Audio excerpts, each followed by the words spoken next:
Boker Tov. On termine le Likutei Moharan qu'on a vu hier. Likutei Moharan dans Tinyana Torah Yud. Donc juste pour rappeler ce qu'on a dit hier, on ne pourra jamais arriver. Alors le cours il est les Refoua Shlema de Nadav Ephraim ben Shulamit et Leilou Nishmat Victoire Bat Rachel ben Aiden. Alors on a expliqué hier, Rabbi Nachman nous explique qu'il est impossible à une personne d'arriver à la véritable sérénité, à Yeshuva Da'at, si on est dans la tristesse, si on est dans la mélancolie, si on est dans l'angoisse. Et d'ailleurs, plus on est triste, plus on est angoissé, plus on est mélancolique, et moins on arrive à faire des bons choix. Pourquoi ? Parce qu'on n'est pas serein. Et ce manque de sérénité nous fait faire les mauvais choix. On ne sait pas où aller. Et même quand on choisit mal, parce qu'on n'est pas serein. Quand on choisit dans la précipitation, lorsqu'on choisit avec un esprit qui n'est pas meyushav, qui n'est pas tranquille, qui n'est pas serein, qui n'est pas posé, alors très souvent, on a de très fortes chances de faire les mauvais choix. Et il explique, Rabbi Nachman, qu'en vérité, c'est ça la galoute. C'est ça l'exil. Le véritable exil, c'est l'exil de l'esprit. L'exil de la conscience, l'exil de la réflexion. En vérité, c'est quoi l'exil ? C'est quand on n'est pas nous-mêmes. Parce qu'en vérité, qu'est-ce qui fait qu'on ne choisit pas comme il faut ? Parce qu'on n'est pas nous-mêmes. Si on était nous-mêmes, être soi, c'est le travail d'une vie. Être soi-même. C'est à ce moment-là que tu fais des vrais choix. Parce que c'est quoi un bon choix ? On avait dit plus d'une fois. C'est un choix qui me correspond. Parce que tu vas faire ce choix-là, pour quelqu'un, c'est un choix qui va être très positif, mais pour toi, c'est une catastrophe. On peut aller très loin dans les exemples, d'accord ? On parle même, par exemple, pour un bachou qui veut aller à yeshiva. Il va choisir une yeshiva, c'est la meilleure yeshiva du monde, elle a un nom de terrible, c'est extraordinaire, beaucoup sont sortis là-bas, de géants sortis de là-bas. Pour lui, ça a été un choix très positif. L'autre va faire le même choix, mais finalement, il va rien sortir de bon et ça va le détruire. Pourquoi ? Parce qu'en vérité, ce choix qu'il a fait ne lui correspond pas. C'était pas pour toi. Exactement. Un véritable choix, un choix véritable, c'est un choix qui te correspond. Et pour Béhémet, faire donc un choix qui me correspond, un choix qui est donc matim li, adapté à moi, il faut que j'ai la capacité de choisir. Et la capacité que je vais avoir de choisir, c'est la sérénité d'esprit que je vais avoir. Ce yeshuva da'at que je vais avoir. C'est clair ? Et donc, tant que je ne sais pas choisir, tant que je n'arrive pas à choisir, tant que je me plante dans mes choix, c'est-à-dire que mon esprit il est en galoute. C'est-à-dire que ma réflexion elle est en galoute. Comme en Égypte. Ça veut dire que, comme en Égypte, exactement, on y est en plein dedans. Et il nous a dit, donc ça c'est ce qu'on a dit hier, et nous dit Rabbi Nachman, que le meilleur moyen qu'Akadosh Baruch Hu nous a donné, et en vérité, Mechila, cette incapacité à choisir, ce manque de sérénité d'esprit, c'est ce qui nous éloigne de Dieu. C'est ce qui nous laisse écouter nos passions, nos pulsions et notre yetzara, notre mauvais penchant. C'est un manque de conscience. En adam chote, et là imken nichnas bo ruach shtut. Un homme ne faute uniquement s'il y a un vent de folie qui lui passe par la tête. C'est-à-dire qu'il n'a pas pensé, il n'a pas réfléchi, il n'avait pas la conscience. Donc je vois que le manque de conscience t'éloigne de Dieu. Le manque de sérénité et de conscience t'éloigne de Dieu. Alors il nous a dit hier Rabbi Nachman, alors quel est le moyen que Dieu nous a donné pour sortir de la galoute ? Galoute à da'at, cet exil de l'esprit, et de nous libérer, il est à l'idée à simcha. C'est par la joie. Par la joie. À l'idée à simcha. On a expliqué hier, puisque la joie, c'est l'antithèse même du safek et du doute, parce que quand on a un doute, on ne peut pas être serein. Tu sais pas, je me marie pas, combien comme ça, il reste comme ça. Ouais. Il a fait 25 fois, il est sorti avec elle, 25 fois, elle est sortie avec lui. Nickel, ça se passe bien, le Coran passe, ils ont les mêmes directions dans la vie, ils ont pas mal, tout se passe bien. Mais il ne sait pas. Il ne sait pas. Alors très souvent, il ne sait pas pourquoi. Mais peut-être que je trouverais mieux. Tu connais cette phrase horrible ? Tu connais cette phrase horrible ? Et le mec, et voilà, et ben t'attends encore. Et si tu veux mon avis, tu trouveras moins bien. Tu sais pourquoi ? Parce que tu vas toi vieillir et tu vas devenir plus difficile. Donc c'est plus exigeant et donc c'est plus difficile. Ce que tu as sur la table aussi sera pas aussi attractif que ce que tu avais il y a 10 ans. Exactement. Ah là là, blaïnara. Messieurs, moi j'ai compris la métaphore. D'accord? S'il vous plaît, calmez-vous. Moi, j'ai compris la métaphore. Jamais sur la table. Moi, ce que j'ai compris, c'est dégueulasse. Moi, j'ai compris la métaphore. Mais il l'a fait avec poésie. Il l'a fait avec poésie, avec élégance. Alors, messieurs, c'est Eldé Simcha. Et la Simcha, c'est quoi? Atat Asfekot. C'est-à-dire que quand quelle personne est là, la Simcha, c'est quoi la Simcha? C'est quand j'ai quelque chose de Shalem. Comme j'ai quelque chose d'entier, on avait donné l'exemple de la Shira. Shira Tayam. Am Israël n'a chanté Dieu uniquement quand ils ont vu les Égyptiens morts dans l'eau et que la boucle a été bouclée. Quand j'ai une image complète et entière de mon film et de l'histoire qui vient de se passer, d'accord, et je comprends du début à la fin, ça amène. Pourquoi? Parce que j'ai pas de sefek, j'ai plus de doute. Donc il dit le Rav Dessler entre autres, d'accord, que c'est ça la simcha. La simcha, ce qu'elle procure, c'est une shlemut, c'est une entité, c'est être complet, c'est être entier. Et donc il dit, le seul moyen qu'on a pour sortir de cette galouta date, d'accord, et retrouver la sérénité, c'est la simcha, c'est la joie. Et regardez, Omer Rabbi Nachman, c'est ce que la Gemara nous dit dans ma Sechet Megillah. Pourquoi Megillah? Pourquoi Megillah? Pourquoi Megillah? Pourquoi est-ce qu'on va dire maintenant c'est dans Megillah? Parce que Purim, c'est quoi? C'est quoi Purim? La joie, c'est la joie. Il a fait. On doit arriver au plus haut niveau de Dvekut Bachem, de s'attacher à Dieu, de servir Dieu. Comment? Be'ava, avec amour. Et comment on arrive avec amour? Par la joie. Et c'est pour ça qu'à Purim, on doit boire. C'est pour qu'à Purim, on fait le michté. On est en famille, on rigole, on est là, on est Besimcha. Besimcha. La plus grande joie qu'on a dans l'année, c'est le jour de Purim. Parce que cette joie nous amène à la Ahava, nous amène à l'amour. Comme le dit le Rav Dessler. Pourquoi? Pourquoi est-ce que la joie, elle amène à l'amour? Rav Dessler, j'ai dit? Oui. Non. Comme nous dit, oui, Rav Dessler, c'est vrai, bien sûr, Rav Dessler. Mais en fait, c'est une Gemara et on comprend le Rav Dessler. Pourquoi est-ce que la joie amène à l'amour? La Gemara dans cette Baba Kama, ceux qui l'ont fait se rappellent? Aïe. On l'a dit 1000 fois ça. Ezra Sofer. Il va le faire. Mais quand on est heureux, on... Michael. Ezra Sofer. Ezra Sofer, il a fait une takana, il a fait un arrangement. Quand on est revenu en Eretz Israël, un des arrangements c'est quoi? C'est que tous les hommes devaient manger de l'ail le vendredi soir. Alors messieurs, vous mangez plus d'ail? Et dit Lama, Rachid dit l'ail de l'époque c'est pas l'ail d'aujourd'hui. C'est comme si tu dis tu bois une bourra, d'accord, tous les vendredis soirs. Lama, parce que là il était très chaud. Donc qu'est-ce qu'il faisait? Il réchauffait le corps. Quand le corps il est chaud, On le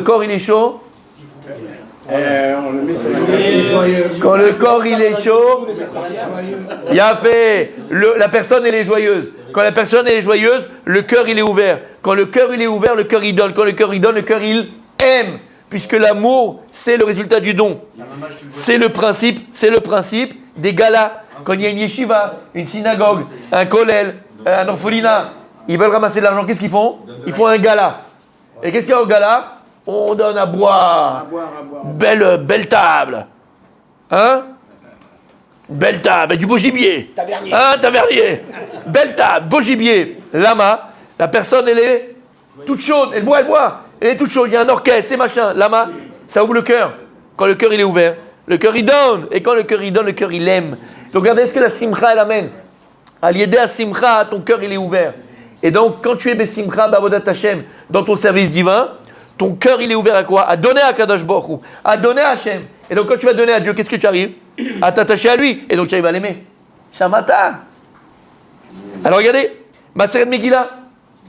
Il y a Gemara dit comme ça. Al Bnei Ammon ou Moab. Il y avait deux peuples qui habitaient à la frontière d'Israël. Ils s'appelaient Ammon et Moab. Et la Gemara nous dit des Meyadva Da'atayu. La Gemara nous dit que ce sont deux peuples qui avaient un Yeshuva Da'at. Tu ne voulais pas les embrouiller. Tu ne voulais pas les perturber. C'était deux peuples qui avaient une sérénité d'esprit, qui était un dougma, qui était un exemple pour tous les peuples qui étaient autour. Il y avait des négociations, je ne peux pas les embrouiller. Il n'y a pas. Il dit là-bas, non. Bechamat, Shelo, Alchou, Begalut. Parce que ce sont deux peuples qui ne sont jamais sortis en galoute, en exil. Et c'est ça l'exil qu'on a dit, l'exil du date. Quand quelqu'un il est exilé de sa maison, lorsque quelqu'un il est loin de sa maison, par la force des choses, par le travail, ou par, d'accord, et longtemps. Bilboula date. Pourquoi? Parce qu'il n'a pas ses repères. Et quand tu n'as pas tes repères, tu ne sais pas, tu ne connais pas. Tu es là, je fais pas, j'y vais pas, où je suis. Alors qu'une personne qui est Meyushevet, Yeshuva Da'at, qui est installée, Bimkomo, dans son endroit, cette personne a Yeshuva Da'at. Elle sait où elle va, elle sait comment elle fait, elle sait, tu as tes habitudes. T'es posé, t'es quelqu'un de posé. Quelqu'un qui est, et tu le vois d'ailleurs beaucoup chez les jeunes, ça, les enfants ils sont en galoute pendant l'adolescence, d'accord? Ils sont pas eux-mêmes, ils se cherchent. Un enfant. Reconnaissance géographique du voisinage. Il a fait exactement, c'est vrai, c'est très très vrai. On me l'a fait Non, c'est vrai, les enfants quand je suis arrivé. Exactement. Voilà, c'est un bon exemple, les enfants, exactement. Très souvent les enfants. Non, Bémet, exactement. Les enfants ils sont mes boules balim. Les enfants, tu vois qu'il n'arrive pas à être métafked, il n'arrive pas à se lever le matin, il n'arrive pas à faire le travail, il n'est pas lui-même. Lama, parce que son esprit il est en galoute. Il ne sait pas où il est. Il est en galoute. Qu'est-ce qu'il a dit? C'est vrai. On va lui apprendre, on va lui faire prendre conscience de là où il est, de son environnement. Et qu'est-ce qui se passe automatiquement? Il a une sérénité. Il manque de sérénité, l'enfant. Donc, et nous, des fois, on est des grands enfants. On peut nous-mêmes manquer de sérénité. Parce qu'on n'est pas bim komen ou parce qu'on n'est pas bamakom shelanu, parce qu'on n'est pas là où on doit être. T'entends ce que je suis en train de dire ici? Des fois, tu es quelque part, mais tu n'es pas là où tu dois être. Comment tu vas avoir la sérénité? Comment tu vas prendre les bonnes décisions? Comment tu vas faire les vrais choix et les bons choix? Atala bim komcha, tu n'es pas à l'endroit où tu dois être. Et donc il dit, la Gemara dans Masechet Megillah, voilà pourquoi Bnei Ammon et Moab étaient des gens sereins. Pourquoi? Ils le mettaient en galoute. Ils savaient où ils étaient. Ils savaient qui ils étaient. Ok. Maintenant, c'est ce qu'on a dit hier, tout ça. On termine aujourd'hui. Comment est-ce qu'on arrive à cette simcha? Comment tzaddik, je peux arriver à être cette joie? Qu'est-ce qui va me permettre d'arriver à cette simcha, cette joie? Puisque la joie, c'est la libération. La joie, c'est cette libération. Mais une joie qui va venir de l'intérieur, pas de l'extérieur. Une joie de l'intérieur. Parce qu'une joie extérieure, c'est très important. Des fois, ça va te motiver à. Mais ça ne suffit pas. Elle peut rester chitzonite. Elle peut rester superficielle. Là, on parle d'une joie pnimite. Une joie intérieure. Cette joie intérieure dans laquelle je parle, que parle Rabbi Nachman, c'est une joie qui, malgré vent et tempête, malgré tout ce qui peut se passer autour, ne te quitte pas. Comme dirait Jacques, ne te quitte pas, mais ne t'ébranle pas. Rien ne pourra t'ébranler. C'est une joie pnimite. Une joie pnimite, tu n'as pas besoin de faire la sauterelle et danser sur des chars. Tu n'as pas besoin de faire ça. D'accord? Pas besoin de faire ça. C'est une joie pnimite. Oui, parce qu'une fois, j'ai cru te voir quelque part. Bon. Velavo, les simcha, ou aliédé machemotse be'azmo. Alors il dit, comment on arrive à cette joie? Comment on arrive à cette simcha? Velavo, les simcha, ou aliédé machemotse be'azmo, ezenukota tova al kol panim. Écoutez bien. C'est vrai que Béhémet, très souvent, et quand on parle, on est là pour avancer. D'accord, Rabbi Aaron? Ok. On est là pour avancer. Et si on est là pour avancer, on n'est pas là pour simplement caresser le chat dans le sens du poil. Tout va bien, on est les meilleurs, on est machin. Ça ne sert à rien. Comme je vous ai dit, quand on veut avancer, il faut se faire violence. En mal à ça, tout n'avance pas. Aval. Malgré tout, chacun, Béhémet, il doit avoir un amour propre. C'est-à-dire que jamais tu dois dire sur toi, jamais tu dois sur des personnes dans le glace et te dire t'es un nul, t'es un as, t'es un pourri ou t'es un zélonachon. Tu dois te dire je suis encore loin, il faut encore que j'avance, il faut encore que j'évolue, il faut que mais ne jamais se rabaisser, jamais. Plus que ça, il y a les autres qui sont là pour ça. Et ta femme en général elle est là pour ça, t'inquiète pas, d'accord? J'ai dit ce que j'ai dit, d'accord? Je parle pas à toi, ta femme ou ton mari d'ailleurs. Pas à toi, c'est bon, pas à toi. On connaît ta double vie, Moshe, c'est bon. Il a encore du rouge à lèvres, D'accord? Messieurs, il dit Rabbi Nachman, tu te dois, Rabbi David, pour Béhémet arriver à cette joie intérieure, pas superficielle, cette joie objective, d'accord? Intérieure, il faut que tu sois capable de trouver en toi cette Nekuda Tova. Regarde le bon qu'il y a en toi, regarde le bien qu'il y a en toi, regarde ce que tu es capable de faire. Regarde Béhémet, tes capacités. De se lamenter sur son sort, de toujours penser qu'on est nul, de toujours penser qu'on n'arrivera pas, de toujours penser on n'avance pas. Bien sûr, il faut toujours avoir l'esprit et de visite très haut. Aval.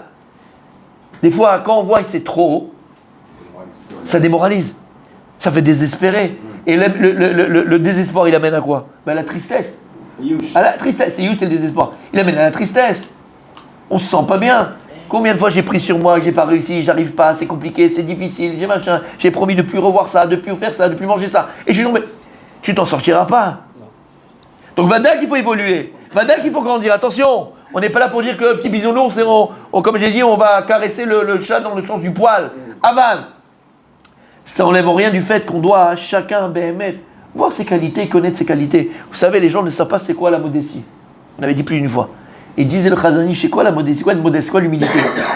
L'humilité, c'est connaître sa place, savoir qui on est. On avait dit en 2 mots. Quand tu es dans une ambiance, d'accord, tu es quelque part, dans un endroit où les gens ils sont loin de la Torah, Vata Yodea. Mais comme chez Nish, Tis Tadel Yotish. Un endroit où il n'y a pas d'homme, toi tu es être un homme. Donc ouvre-la, parle, fais un Dvar Torah, apprends-leur.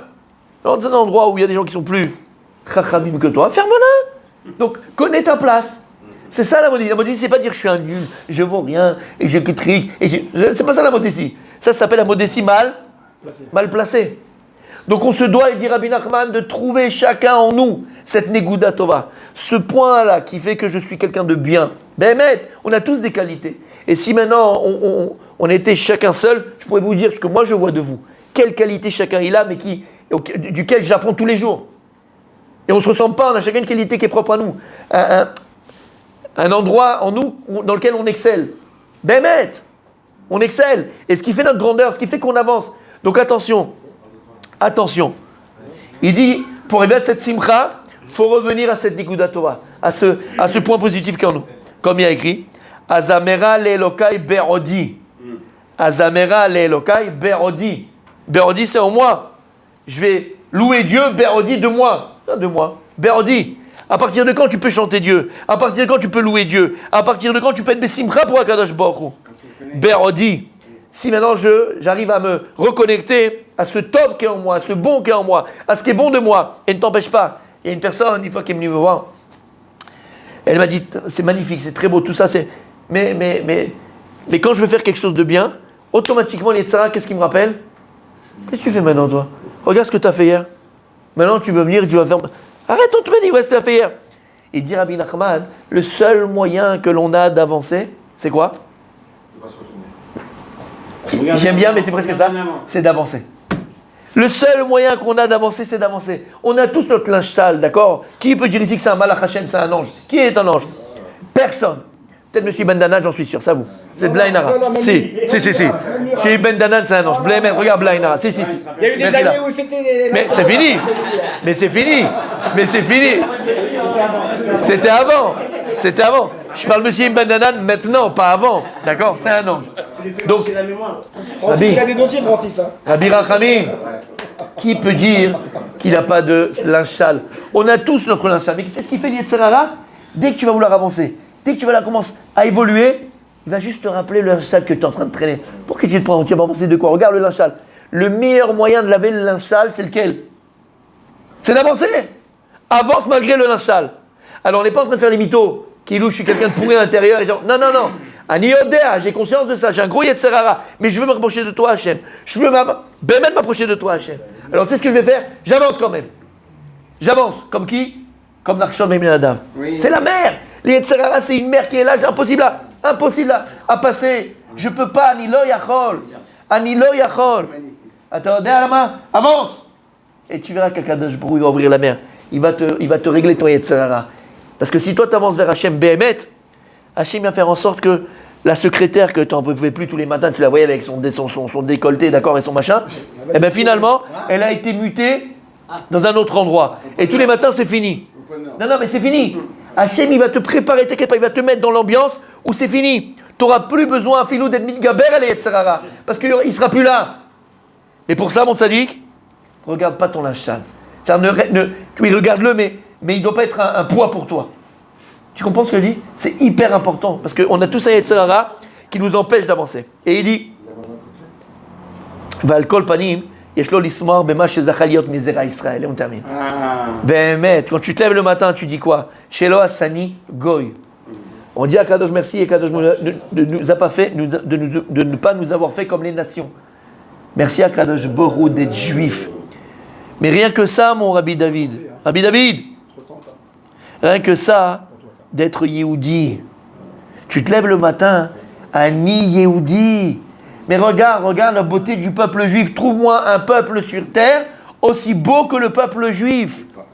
Aussi fort, pas fort dans le sens les muscles, d'accord? Fort dans l'endurance. Il n'y a pas plus beau que le peuple juif. Tous les matins, quand on dit tous les matins, Baruch Elokeinu, Sheberanu l'Irvodo, Titkaven.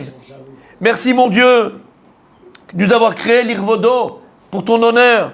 Vive Dilanu Minatoim qui nous a Différencier des gens qui se trompent.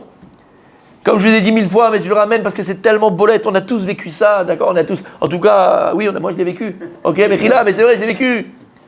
Le 31 décembre. Mechila, je vous dis, mais c'est sérieux.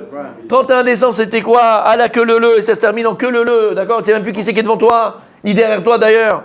Et ça fait mal, d'accord? Eh oui. Ah, quand ça s'arrête, ça fait mal. Ah bah oui. Mais je suis sérieux. C'est quoi Rosh Hashanah chez les nations? Rabbi David, ça rappelle des choses avec moi. Je sais. D'accord? C'est quoi mon tzaddik? C'est quoi Rosh Hashanah pour les nations 31 décembre? Cotillon, on boit, on fait et on s'envoie en l'air. Mais je suis sérieux. C'est quoi Rosh Hashanah? C'est quoi Rosh Hashanah dans la Israël, mon tzaddik? C'est quoi ton Rosh Hashanah? Ben Neji, c'est quoi ton Rosh Hashanah? T'es en famille, on fait les simanim, on chante, du vrai Torah, on est à la synagogue, on a le shofar, on a la Gdusha, on a la Tahara. Ça c'est Rosh Hashanah. T'as compris c'est quoi chez Lo Hassani Goy? Et d'ailleurs on a tous eu l'expérience, on s'est retrouvé une fois dans un endroit qui n'était pas, d'accord, à Khutzlaret. Et au fond, t'as vu un type qui dit celui-là c'est un feuge. Celui-là c'est un juif. D'accord ou pas? Tu peux reconnaître un juif, bon pas par le nez et par le machin qui t'ont dit, d'accord? Par la façon d'être, par le comportement. Liot Yehudi, c'est Liot Yudke Vavke, d'accord? C'est quoi être juif? Être juif c'est être Yudke Vavke, parce que c'est quoi Yudke Vavke? Yud, He, après t'as un Vav, et après t'as un Dalet et un Yud. C'est quoi un He? Dalet et un Yud. T'enlèves le Yud du Dalet à la fin, ça fait combien?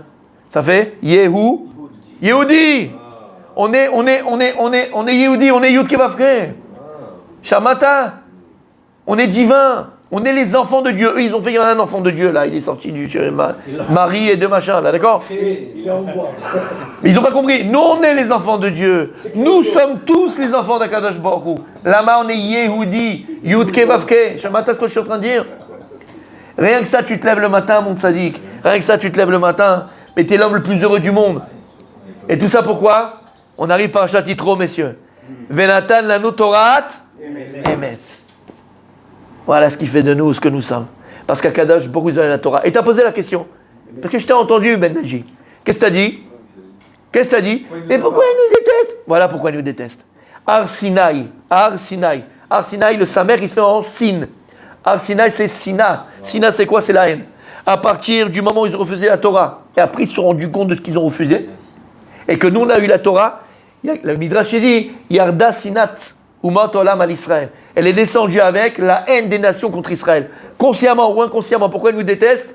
Parce qu'on a la Torah et ils l'ont perdue. Et d'ailleurs, ils ont voulu faire Moed Bet, rattrapage. Alors ils sont revenus, les chrétiens, ils ont dit, bon, attends, il y a l'Ancien Testament, mais on a le Nouveau Testament. Ouais, Dieu, il a apparu à machin, et on est les nouveaux Israël. Mais t'as raté le coche, fils, c'est trop tard. Maintenant, joue ton rôle. Non. Alors, pour être un petit peu, comment on appelle ça pour les croire. Crédible. Légitime. Crédible. Qu'est-ce qu'on fait? On va anéantir Israël. Le vrai Israël, on va l'anéantir. Donc, c'est les Juifs. Et nous, on s'appellera Israël. Et donc, depuis 2000 ans, dans les bûchers, massacrés, tués par l'Église. Et maintenant, c'est les crouilles. Et après les chrétiens, qui est venu, mon tzaddik? Mohamed, qui travaillait chez les Juifs à la base. Et il a dit, bon, c'est vrai qu'on s'est vraiment planté, hein, c'est pas mal la Torah. Il a vu comment c'était une maison juive. Il a vu c'est quoi Nida. Il a vu c'était quoi Purim. Il a vu c'était quoi les fêtes. Il a vu tout ça. Il travaillait dans une maison juive. Il a dit, bah écoute, moi je vais être d'accord, bah alors, Moed Bet, on va faire une nouvelle religion. Et en fait, finalement, ça ne s'arrête pas à Moïse et tout ça. Ça continue après, d'accord. Et puis en fait, c'était pas Yitzhak, c'était Ishmaël. On va tout inverser, ok? Ça a été le coche, fils. Ça a été le coche. Alors, le samedi, il était pris. Le samedi, il est pris. Qu'est-ce qu'on va faire? On va prendre le dimanche d'abord, le jour d'après. Parce que le samedi, il est pris. Mais après, les Arabes, ils sont venus, les musulmans. Qu'est-ce qu'on va prendre? Le lundi? Ben non, on peut prendre le lundi. Pourquoi on peut prendre le lundi? Il est trop loin du samedi. Le samedi, c'est la vérité. Pourquoi ils ont pris le lundi? Prends le lundi. Ben non, puisque le jour du Seigneur, c'est le Shabbat. Donc ils vont pas prendre le lundi. Qu'est-ce qu'ils vont prendre? Le plus proche du Shabbat, qu'est-ce qui reste? Ben vendredi. T'as compris ce que ça veut dire? C'est moi être bête. C'est fini ça, Habibi. Ve'atan Torah temet. Et vous avez cette Torah de vérité. Qui ne peut pas témoigner aujourd'hui là que la Torah, elle n'a pas transformé sa vie, que la Torah, elle n'a pas transformé ta conscience, que la Torah, elle n'a pas transformé de manière positive. Torah Emet, c'est une Torah de vérité. Emet, la chose, matim, qui doit me correspondre. Parce que la vérité de la Torah que j'étudie, elle me correspond aujourd'hui. Mais j'évolue. Et quand j'évoluais, je me retourne, je me dis, waouh, finalement, ce que j'ai vécu avant, c'était du mensonge. Ben oui, puisque j'ai évolué. Mais en fonction de ce que j'étais hier, c'était vrai. T'as compris ce que ça veut dire? Torah Temet. Et il termine, on termine aujourd'hui. Mikol Zevekot Sebazé Raoul Olikar Lo Simcha Les Samar Dato. Voilà pourquoi tu as une sérénité d'esprit. Être Yehudi, être juif. Kakadosh vous les a choisis. Ils ont Torah Temet. Ça veut une simcha. Vezeprinat Bedicha Daate. Shiudavar Gadol. C'est pour ça que, vous savez, c'est bien de faire des blagues. C'est bien de faire des blagues. Bedicha Daate. C'est bien de faire des blagues. Oui, non, l'encouragez pas déjà. Attends, on y arrive.